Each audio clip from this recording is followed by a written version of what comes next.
दोस्तों, आज हम सुनाने वाले हैं हीर रांझा के प्यार की कहानी।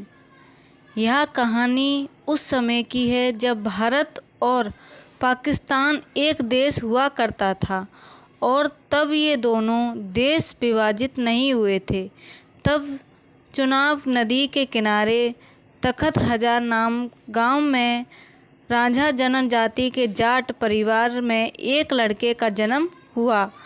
इस लड़के का नाम रांझा रखा गया। इस परिवार का सबसे छोटा बेटा था रांझा। रांझा से बड़े 3 भाई थे जो खेतों का काम किया करते थे और रांझा माँ बाप का सबसे दुलारा बेटा होने के कारण आराम से मस्त रहकर बांसुरी बजाता था। लेकिन रांझा की किस्मत में यह आराम ना होकर विधाता ने कुछ और ही लिख रखा था। रांझा की भाभीयों के द्वारा गृह क्लेश करने के कारण रांझा अपना घर छोड़ दिया और इधर उधर भटकने लगा। रांझा भटकते भटकते हुए हीर के गांव जंग पंजाब में जा पहुंचा। उसने वहां पहली बार हीर को देखा और पहली नज़र में रांझा को हीर से प्यार हो गया।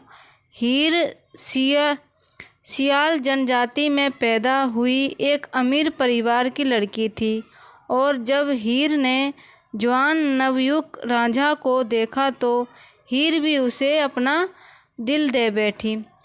हीर नहीं चाहती थी कि रांझा उसे छोड़कर कहीं और जाए, इसलिए हीर ने रांझे को अपने पिता से कहकर गाय भैंस चराने के काम पर लगवा दिया और साथ ही साथ हीर और रांझा छुप छुप कर मुलाकात करने लगे। लेकिन वहाँ कहते हैं ना कि ये इश्क नहीं आसान, बस इतना समझ लीजिए कि आग का दरिया है और डूब कर जाना है। हीर और रांझा की पनपती हुई मोहब्बत को ग्रहण तब लग गया जब हीर के चाचा कैदों ने दोनों को मिलते हुए देख लिया और तब हीर के चाचा ने सारी बात हीर के माता और पिता को बताई। यह खबर सुनने के हीर के माता पिता ने हीर का विवाह सैदा खेड़ नामक युवक से हीर की मर्जी के खिलाफ कर दिया। रांझा हीर की शादी होते हुए देख दुखी होकर समुदाय के फकीर से गुरु दक्षिणा लेकर फकीर बन गया और गांव-गांव और गली कूचे में गीत गाते हुए भटकने लगा। एक दिन अचानक वह हीर के ससुराल में जा पहुंचा और वहां पर उसकी मुलाकात हीर से हुई। उन दोनों ने वहां से भाग जाने की योजना बनाई। इस योजना में हीर और रांझा काफ़ी हद तक कामयाब भी हो गए, लेकिन स्थानीय राजा के द्वारा पकड़े जाने पर दोनों को कड़ा इम्तिहान देना पड़ा। इस इम्तिहान के बाद राजा को एहसास हुआ कि हीर रांझा दोनों एक दूसरे से बेहद प्यार करते हैं।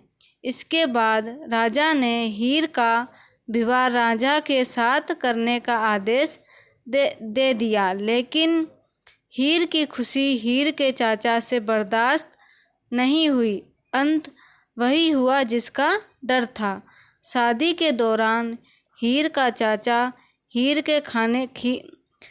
के खाने में जहर मिलाकर वो खाना हीर को खिला देता है और जहर वाला खाना खाने के कारण हीर की मौत हो गई। जब ये बात रांझा को पता चली कि हीर इस दुनिया में नहीं है, तो उसने भी उस जहर वाले खाने को खाकर खुदकुशी कर ली।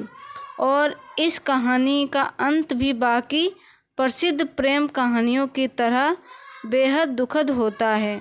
आज भी हीर रांझा की मजार जंग पाकिस्तान में मौजूद है और वहाँ आज भी लाखों प्रेमी प्रेमिका अपने मन में सुखी जीवन की कामना लिए वहाँ जाते हैं।